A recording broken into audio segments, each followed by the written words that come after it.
Alrighty, hey you guys. Good morning, afternoon, evening, wherever you are in the world, and give us a shout. Let us know where you are.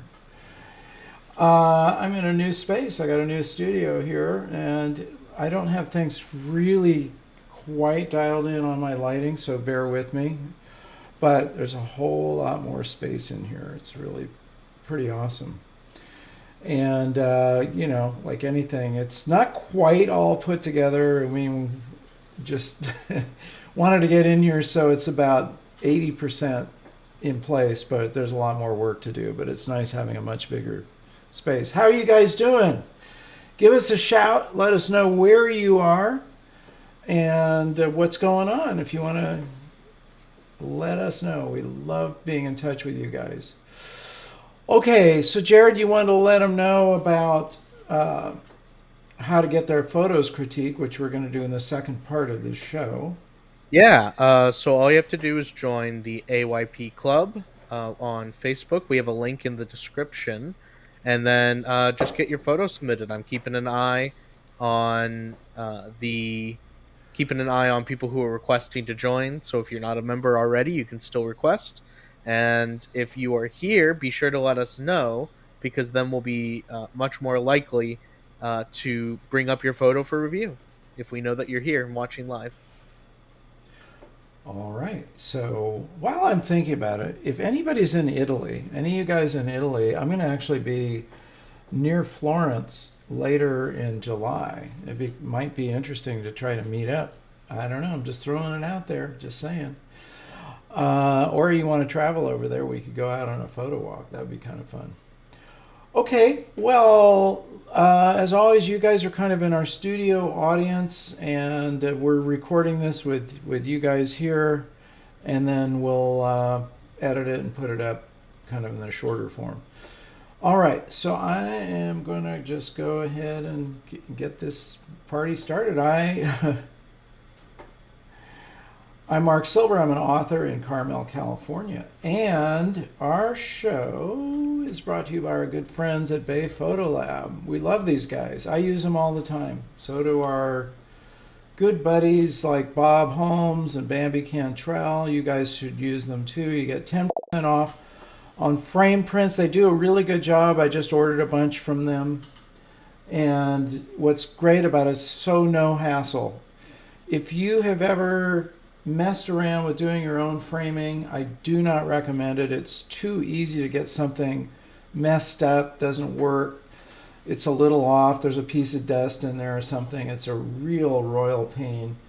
And even having your prints made and going to another framer is a little bit of a hassle. So you can get them all in one place from Bay Photo, 10% off on your frame prints. You should get some, put them on your wall. Thin wraps, those are cool. Those are cool look. You can get it, it's just a thin print. You put them on your wall. And 25% off on all albums, which is a book. So if you're going to make a book, this is one way to do it. And you get 25% off. And as always, you'll get 25% off on your first order. Okay? All right, so here's what we're going to be talking about today. We are going to go over to this screen here.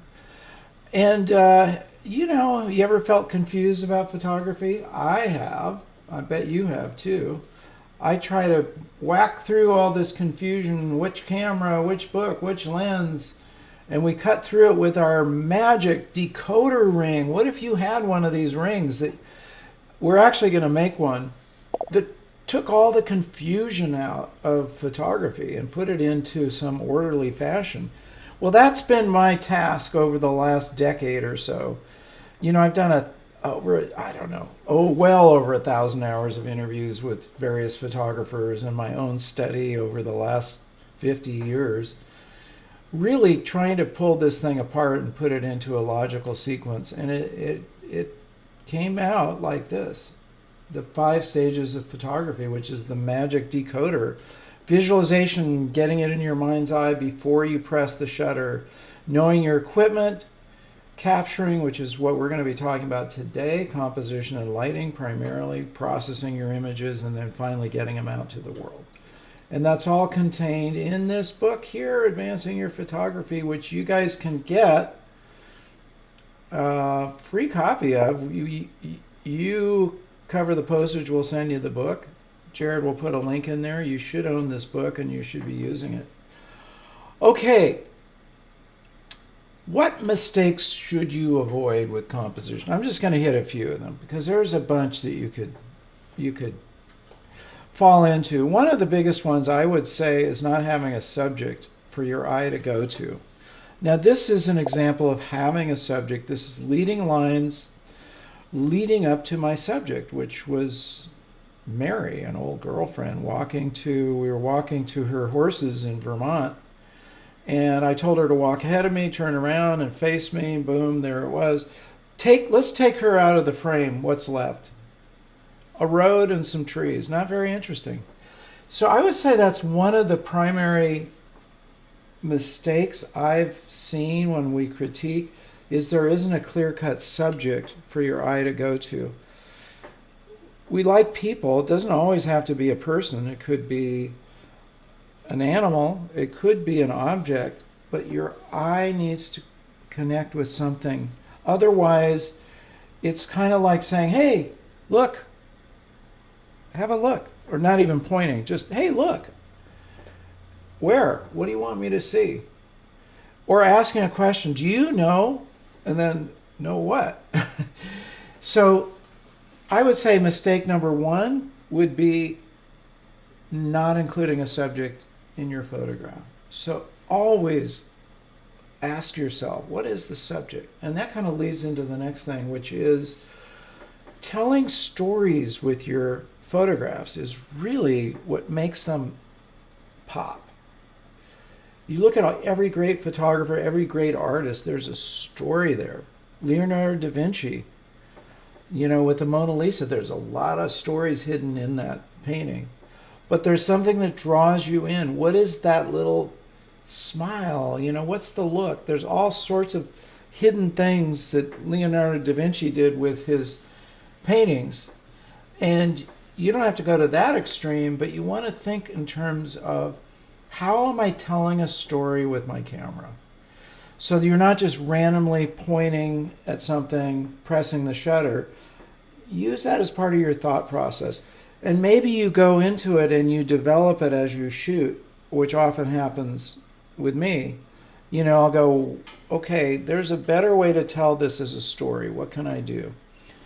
And composition is really a set of tools to help you tell that story, and that's really what it's all about. So my goal for you would be to help you increase your vocabulary in terms of composition so that you can tell better stories.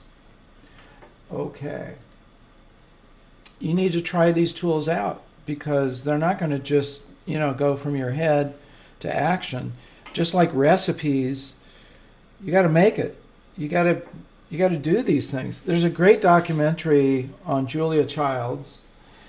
There's this huge boom of food shows, and she was really the first one ever, and was pretty groundbreaking because as a woman, she was like really leading the way in this whole business of showing people how to cook. So she did that. And she gave people recipes and showed them on TV how to make them. And she was quite funny and entertaining while she did it. So one of the things to look out for, and one of the biggest mistakes would be to consider that there's rules of composition or laws and that sort of thing. And there really aren't. There are guidelines that you can choose to follow or not, but they're not inflexible rules. Like there is no rule of thirds, which kind of implies, boy, if you break that rule, something's going to come out of the sky. You're going to get a ticket from the photography police or something. But you could look at these things as guidelines and you should know them. And I'm going to go over just a few. Remember, you got to train your eye. Your eye, like everything else, has to be trained. Okay, for you basketball fans, how about the Warriors? They're in my hometown here practically. In the NBA, and you look at these guys, how much training do they do? Like for a free throw, shouldn't they be able to hit it every single time? They don't always. They got to keep training and training and training to get those shots. And you have to do the same thing with your eye. You got to train your eye to find photographs. They don't just pop out. And it's not just something you do occasionally, it's something you should do every single day. Look for photographs, whatever environment you're in. And maybe the more mundane it is, the more you should look to find a photograph. You're standing in line at the supermarket and you go, there couldn't possibly be a photograph here. There is one there. So just go for it. Okay, that's the first lesson I ever learned was from my Uncle Sambo, who was a Navy Top Gun pilot in World War II. Yes, he was. He was an ace pilot, but also an avid photographer. And there he is shooting with his Nikon F. And he gave me my first lesson, which was how to frame.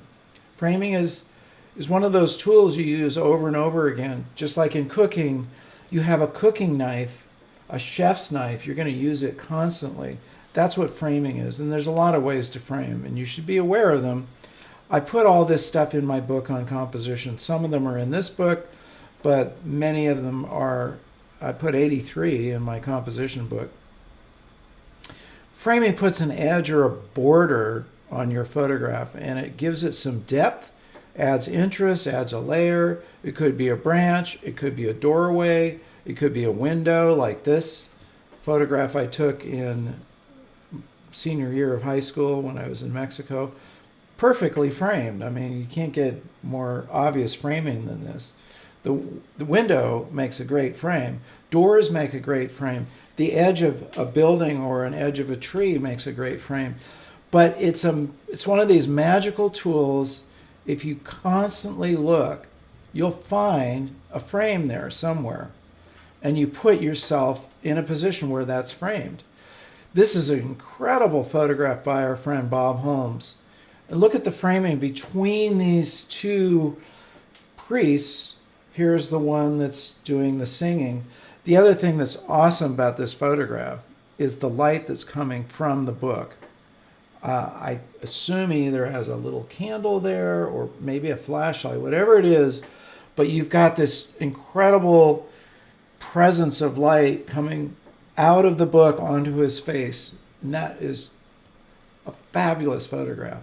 So that's kind of 2 points in one. That's one is framing, the other is looking for light that comes out of the frame, which isn't always there. In this case, Bob did find it and press the shutter right at the right moment. I mean, look at all the expression on his face. His mouth is open while he's singing. He's kind of leaning on one leg here. This leg is kind of stable and he's kind of leaning. There's so many cool things about this photograph. The squares giving diagonal lines here, that adds some vitality to the photograph. And the columns not interfering with the photograph. So he moved out of the way so this column isn't like bang right here in the center of his head or something. All those elements, this is Bob Holmes. So the other thing you should always use as a possible tool, and as I crossed out the law of thirds, it's not a law. This is from David Smith. Gave this tip about you can use this, and it often does work. And one of the ways it works is this, is that you think in terms of you're shooting an animal, photographing them, or a person, and they're looking out of the frame. Leave space for them to look into.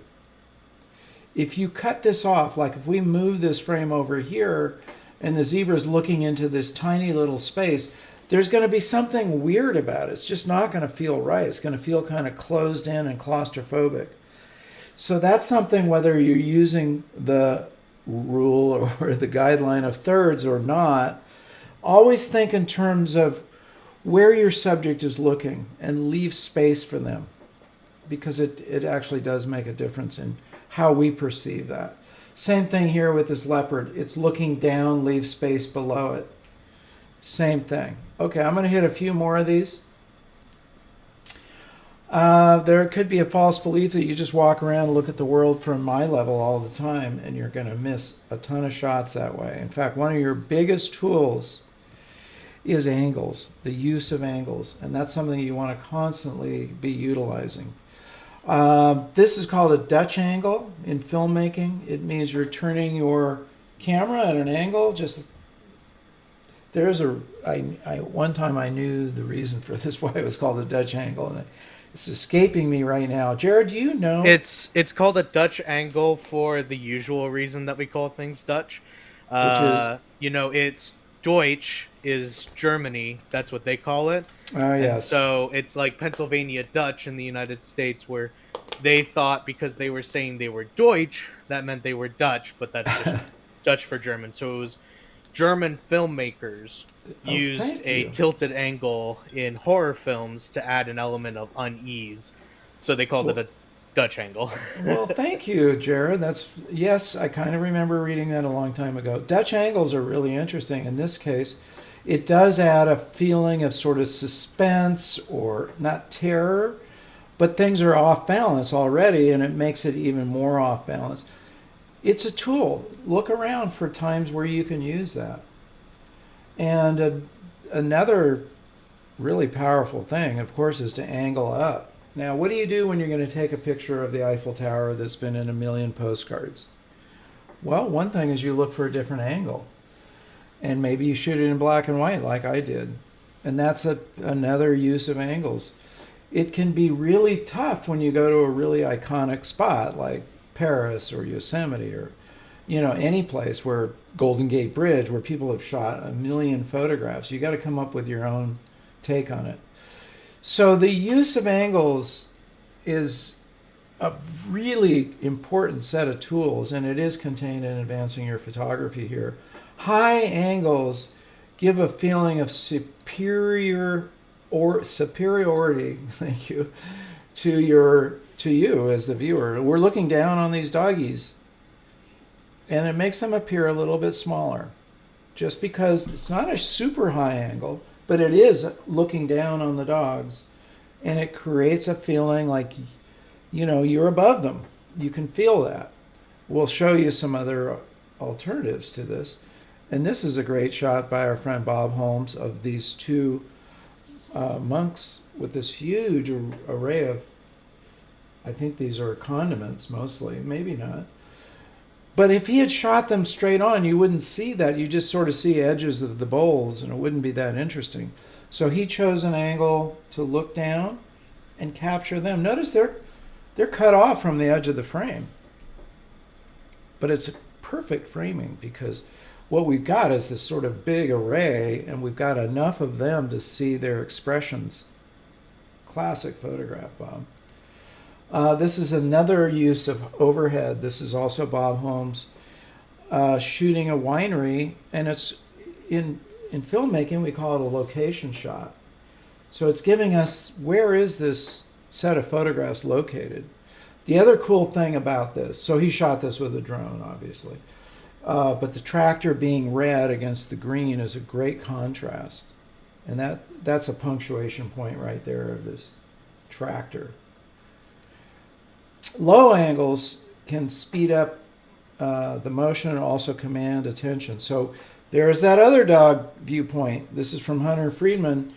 Looking up at the doggies, they appear much bigger, right? They're front and center. You get the idea that the dogs are really commanding this frame. He's such a great photographer. I love all these guys I've interviewed. Their work is amazing. Side angles. This is from Florian Schultz, an amazing wildlife photographer. When you shoot from the side, you get speeded up motion. Now he did something else here, which is he panned his camera because you can see everything but the sorry, Jared, you can cut this.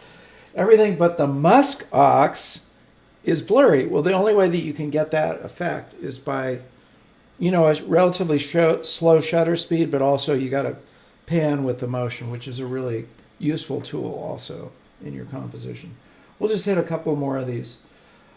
Eye level. What does eye level do? It connects you with your subject. What a beautiful photograph from Anna Cooperberg. But we're connecting right with this little girl, right? She's looking right into the camera, right at the photographer, and hence right at us as the viewer. And this is an example of shooting eye level. So it's not always incorrect to shoot at eye level. It's just a time and a place that makes sense. In this case, she had to get down. The child's on a bed, so she had to crouch down to that eye level to get it. And that's something to remember when you're capturing children. Get at their level. Like if they're on the floor on a rug or something, get down on the floor. If you try to shoot up there, they're going to always look much smaller. Also, this is important with sports. Do not try to take an action shot looking down at somebody swinging a bat and expect it to look very interesting, because it's going to diminish their size. Best place is shooting low and looking up. That action that they're going through is going to be really commanding the frame. And remember what I said at the beginning, this is all about using your tools to tell stories. Well, I've got a lot more of those where that came from. You guys should read Advancing Your Photography because I put those in there. That's a whole section on there. And the most important thing is you get out and you use these tools. So next time you're out shooting, like today, remember what I've covered here and put them into action, okay? And you can post them on the AYP Club. You know, we can even hit them on a critique later on, but I want you guys to be aware of these things and use them as tools.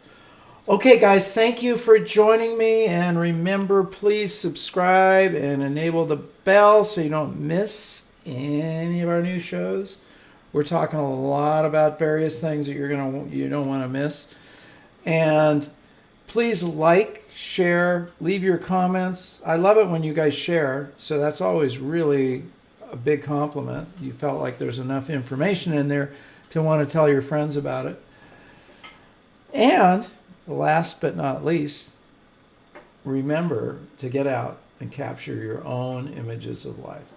Take care, you guys. See you soon. See you next week. All right, for you guys in the audience, we're not going anywhere. Now we're going to get into our critiquing here.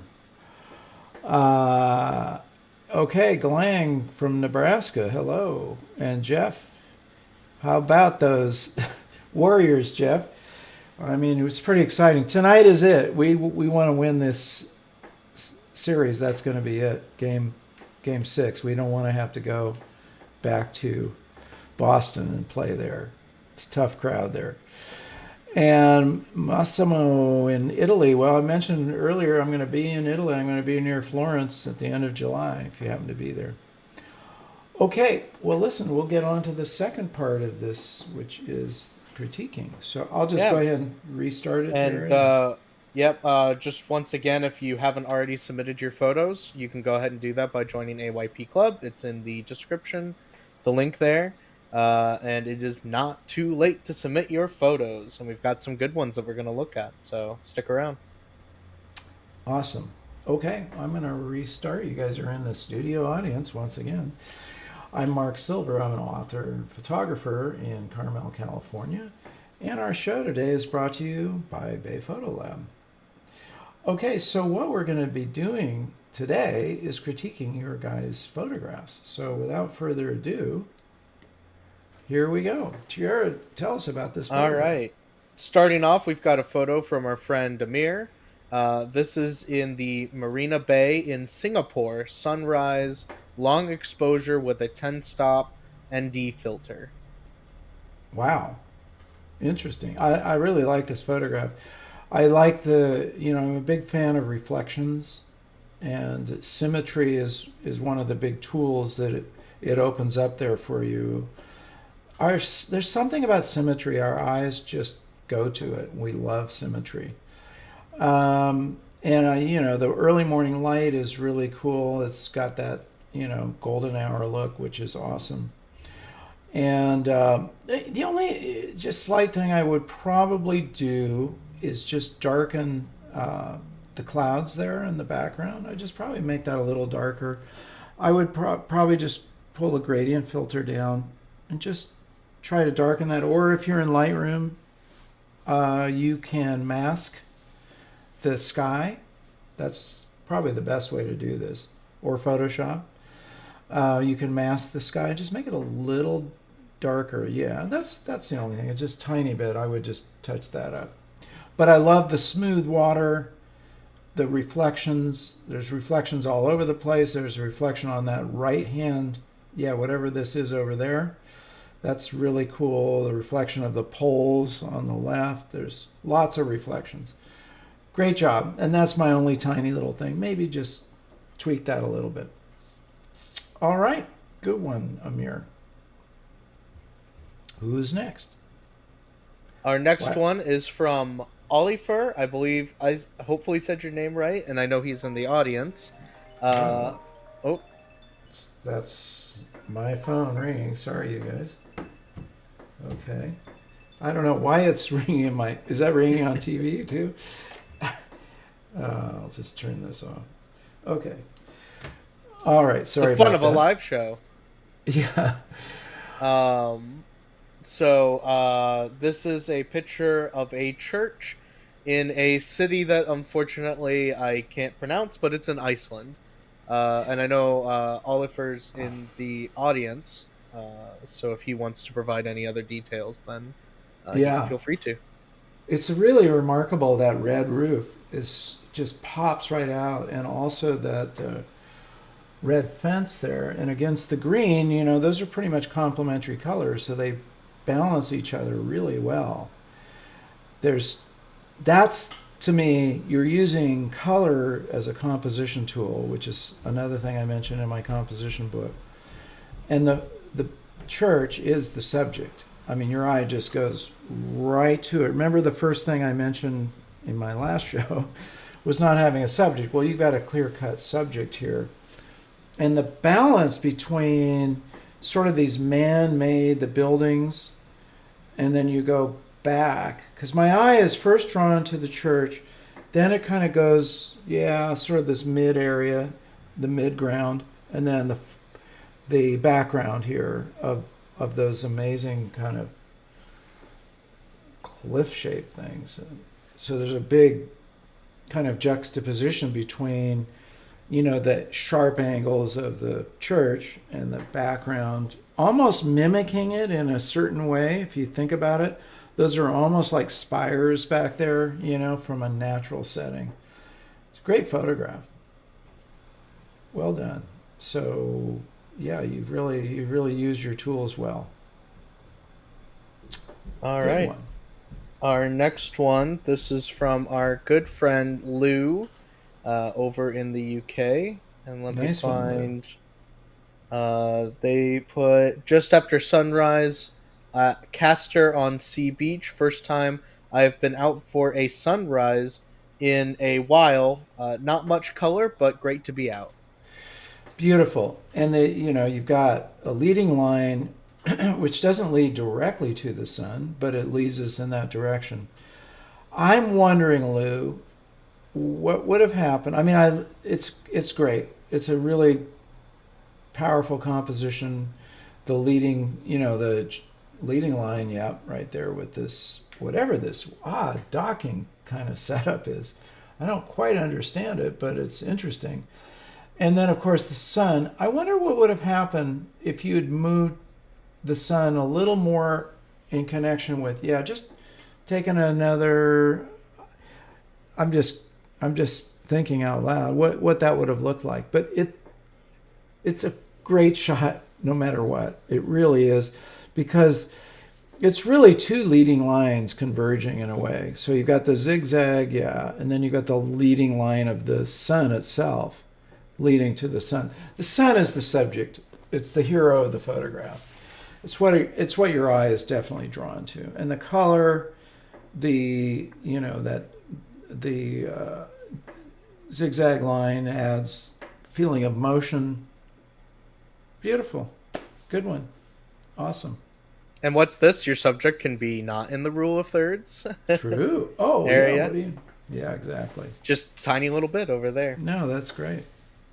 Yeah. Um, we've got one. This is by Sandy. Just put it up a little bit ago. This was taken in Thailand.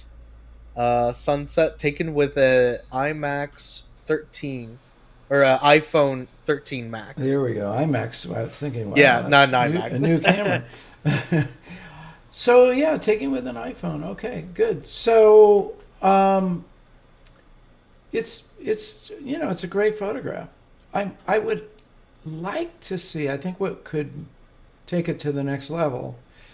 Yes, the palm tree is the subject, but I think it'd be interesting to see perhaps at the base a person, a bike riding by, a dog running by, because you've got a perfect set. This is like beautiful, but what would add the next element? Something moving through the frame or sitting in the frame, a bird flying through, a bicycle. So, I've mentioned this before, oftentimes you find yourself in a location that's just got this incredible background. It's a beautiful set. And you might have to stand there for 15 minutes until something moves into your frame. Don't be so ready to just walk on because you've got something that's amazing. It's like a painting almost.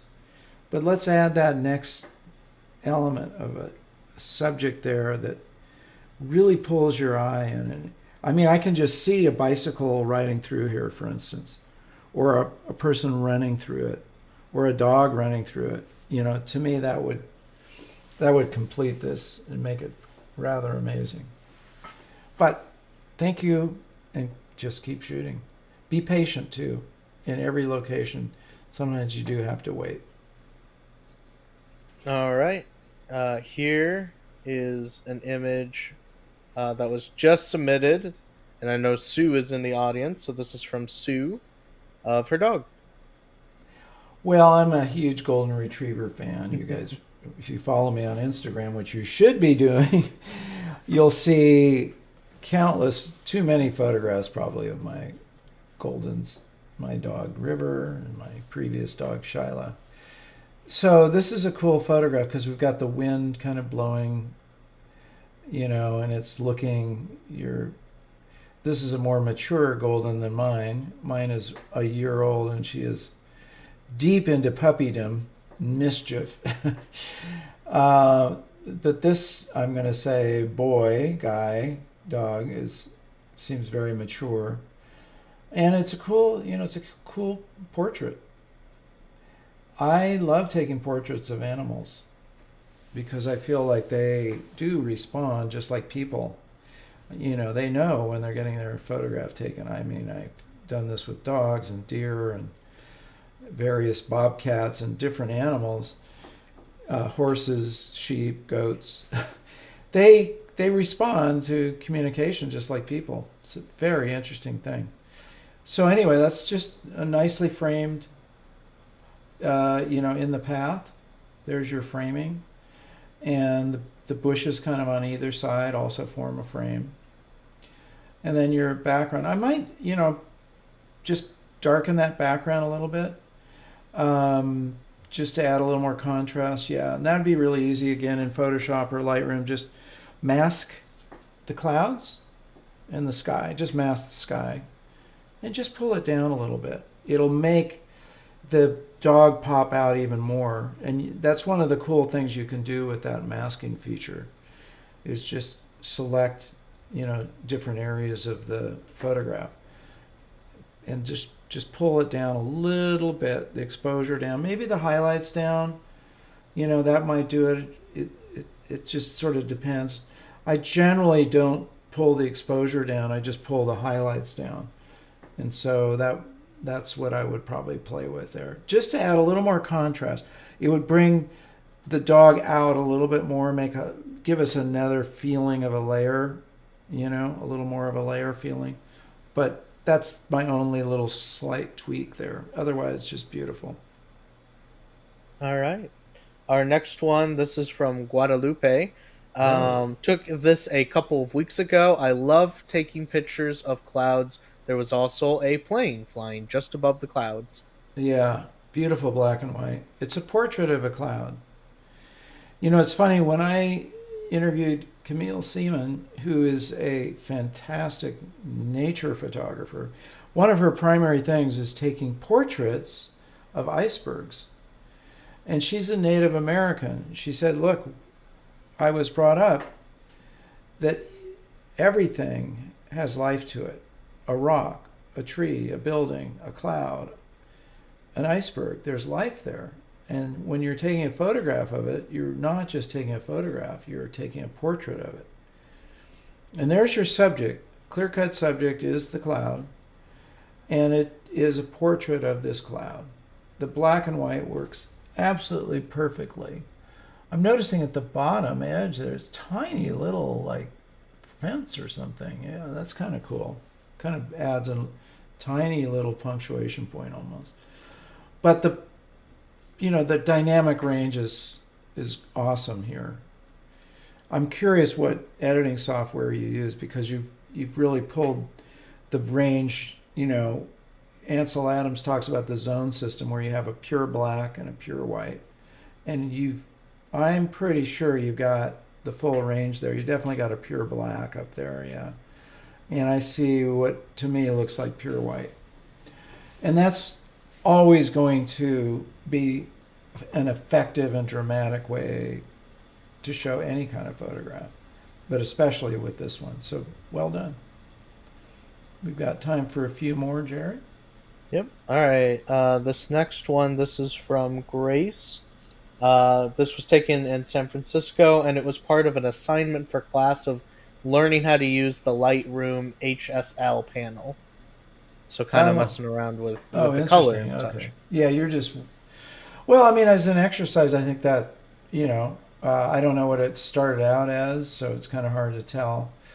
Um, it reminds me of an old film look, maybe with a really cheap camera. Um, a kind of a throwaway camera. That's kind of my first thought, or an old Polaroid almost. Hmm. Because it's pretty desaturated. I mean, there's a little bit of color in it. It's not completely desaturated because you can see a little bit. So you played with that saturation, and it kind of gives you that old film look, old Polaroid look, which is an interesting look. And good. So it's an experiment, and I want you guys to experiment. That's actually really important. You're never going to break into new things if you keep doing the same thing. I have a whole photograph I'm trying to create, and there's a little bit of a mechanical thing. I haven't figured out how to do it yet, but it's something I definitely, when I get it figured out, I'll show you guys, and I think it'll be interesting. Arnold Newman, one of my favorite photographers, actually did a bit of these, and it's not done very often, so I'm trying to figure out how to do it. But anyway, experimentation is absolutely something you guys should be doing. All right, I think we've got time for one or two more. All right. We just had this one submitted. This is from Susie. Early morning light in my backyard in Athens, Ohio. Wow, very stunning. I mean, the light is incredible, just gorgeous. Those are called God's rays when they're coming through like that in the mist, and it's just you got it framing, you got everything perfect in there, and good one, Susie. I only would hunger for a subject in the frame. I mean, the light itself is fantastic, so don't get me wrong, but it's just one of those where if there were a bird or a deer or you even, don't forget, you guys, you can walk into the frame. And it's actually something you should be thinking about. If you have nobody around and you want to put that subject into the frame, then you be the subject. put your camera on a tripod, set it for a long exposure, or not a long exposure, but a timer, walk into the frame, and try that a few times until you get it right. But it's something you should always consider, because what is it? There's just something about adding that human or animal into the photograph that really makes it pop. You've got a beautiful setup there, so just consider that next time. Take a tripod with you. It's probably the main reason you want to carry a tripod around, is so that you can do that. All right, one or two more, Jared. All right. This one is from our friend Robin Mitchell, who does amazing landscapes, and the little caption he put with this one was "Not a bad spot to camp." Yeah, reminds me of all my backpacking trips, mountaineering trips. Boy, over 50 years ago, actually, yeah, about 51 years ago, I was an instructor at the National Outdoor Leadership School when I was 19, just turning 20. And this is the kind of place that I spent the entire summer, from May to the end of August, I think. Yeah, so the tent does give us a punctuation point. The clouds, yeah, the clouds are, you've darkened them, and I like that. And you've got, it's just it's got interesting elements to it. I'm pretty much going to say the same thing. What if you moved into that frame, though? Because the tent alone, okay, but put yourself in the frame. You might have to carry a little tripod with you. Sometimes you can improvise, and you can just put the camera on a rock, and I've done that plenty of times. Set your timer, your self-timer, walk into the frame. Try that out. It's a tool. I want you guys to, test these things out. Okay, one more, Jared, and we got to end off for today. All right, our last one. This is from our friend Saad, and he titled this one "The Musician." I like it. I like the kind of its blown outness, with the white walls. Mm-hmm. And yeah, my tiniest critique is get that tripod out of there. It just distracts. You can do it in post, but just remember you're responsible for everything in the frame. Bob Holmes. So if there's an element there that's not going to add to the photograph, get it out of there. Just pick up that tripod and move it out of the way. Same thing with that little blue cloth. Yeah, just get rid of that. You could do that in post. And that just cleans it up, because it's a really interesting photograph. The paintings in the background, the two lutes, I guess they're lutes. Those are very interesting. He's tuning on his iPhone, I see. That's kind of cool. But you can probably get rid of that tripod in post. It's going to be a little tricky where the painting is, but with content aware and Photoshop, you might be able to pull that off. But just when you're going to press the shutter, just look at all the edges. Bob Holmes says, don't forget the edges of the frame. But look at the frame and see if there's anything you don't want in there. Go in there and get rid of it. We're not talking about a documentary photograph where you're just sort of maybe we are. If we are, then my comments don't hold. But I'm thinking you're just capturing this guy. I like his blue hat against the red. Yeah, that's pretty cool. But just remember, final lesson for today, you guys. You're responsible for everything in the frame, and if you see something in the frame you don't like, change it. And if you see something you need to add to the frame, like walking into it yourself, do it. It's art. You create that art form, and it's totally up to you to do that. So thank you guys, every one of you. I love what I'm seeing. Keep putting them in the AYP club. This is kind of how I interact with you guys. We gather up a bunch, and then I'll give you, kind of a live critique, which I'd rather do than sit there and type things because, I can say it a little easier this way. So keep this up. We'll do these periodically. So awesome. Thank you guys for joining us. Don't forget to subscribe and enable the bell. Leave your comments, share them. We love it when you guys share, and when you leave your comments, we'll answer those comments. Thank you guys, and last but not least, remember to get out and capture your own images of life. Stay creative. See you soon. Cut. Okay, that's the end of that. And if you guys have any comments or questions or feedback before we sign off officially, I apologize. My lighting is just not quite New there setup. yet.